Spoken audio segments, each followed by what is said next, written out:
ओम नमो भगवते वासुदेवाय। हर हर महादेव। स्वागत है आपका हमारे चैनल पर।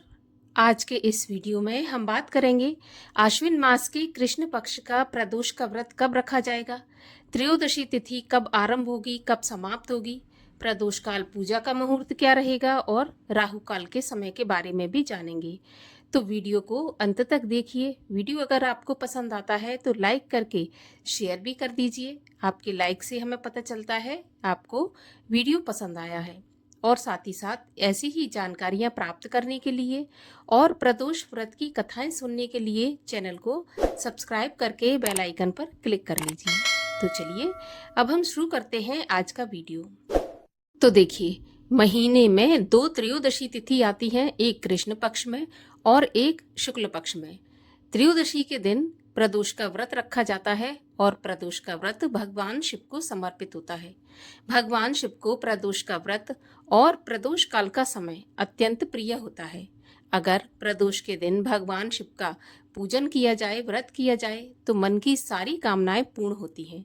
आश्विन मास के कृष्ण पक्ष का प्रदोष व्रत इसलिए भी और ज्यादा अत्यंत महत्वपूर्ण है क्योंकि ये पितृपक्ष है और अगर इस दिन हम व्रत रखकर इसका पुण्य फल अपने पितरों को समर्पित कर देते हैं तो पितरों को भी गति प्रदान होती है।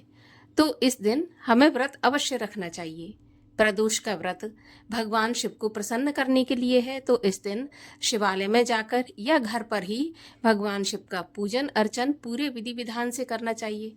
भगवान शिव की प्रिय वस्तुएं जैसे कि बेलपत्र, धतूरा, भांग और चंदन, जनेऊ, इस सब से भगवान शिव का पूजन करना चाहिए।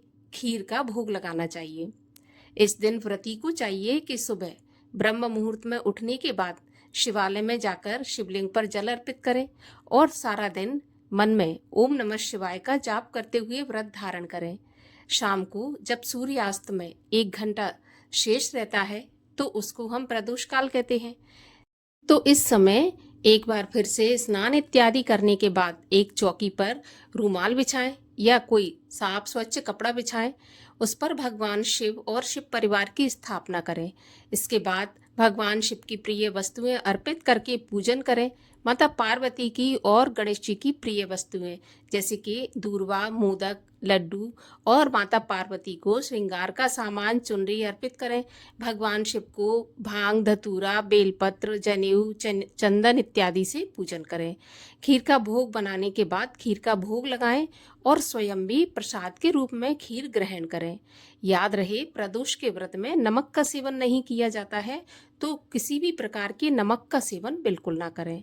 इसके बाद संध्या के समय प्रदोष काल में भगवान शिव की जिस दिन का भी प्रदोष व्रत हो उस दिन की प्रदोष व्रत की कथा सुने और शिव जी की आरती करें। इसके बाद अगर आप चाहें तो शिव चालीसा, शिव तांडव स्तोत्र, शिव मंत्रों का जाप कर सकते हैं, माला कर सकते हैं और इसके बाद फिर अपने व्रत का पारण करें। पारण के समय आप केवल खीर का जो आपने प्रसाद बनाया है उसी को ग्रहण करें। नमक या भोजन जो पूर्ण भोजन होता है वो बिल्कुल भी ग्रहण ना करें। अगले दिन आप व्रत खोलें तब नमक का सेवन करें। इस प्रकार से प्रदोष का व्रत रखें। प्रदोष का व्रत रखने से सभी प्रकार की कामनाएं पूर्ण होती हैं। जिस दिन का जैसा प्रदोष व्रत होता है उस दिन का वैसा फल प्राप्त होता है।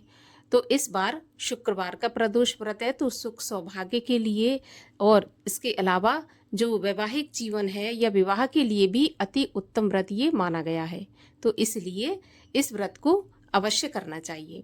अब आपको बताते हैं कि त्रयोदशी तिथि कब आरंभ होगी, कब समाप्त होगी और प्रदोष का व्रत आपको कब रखना है। तो देखिए, आश्विन मास के कृष्ण पक्ष की त्रयोदशी का प्रारंभ होगा 18 सितंबर गुरुवार की रात 11:24 से और त्रयोदशी तिथि समाप्त होगी 19 सितंबर शुक्रवार की रात्रि 11:36 पर। तो प्रदोष के व्रत की पूजा प्रदोष काल में की जाती है। तो प्रदोष काल व्यापनी जो त्रयोदशी तिथि है हमें 19 तारीख को प्राप्त हो रही है, तो 19 सितंबर शुक्रवार को प्रदोष का व्रत रखा जाएगा।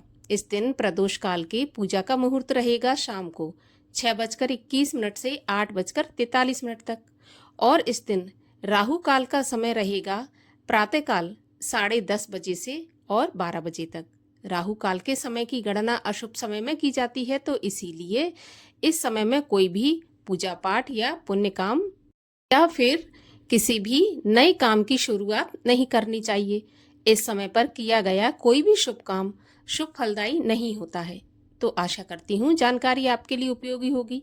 जानकारी पसंद आए तो वीडियो को लाइक करके शेयर करिए और चैनल को भी सब्सक्राइब कर लीजिए। मिलते हैं अगले वीडियो में, तब तक के लिए श्री शिवाय नमस्तुभ्यम।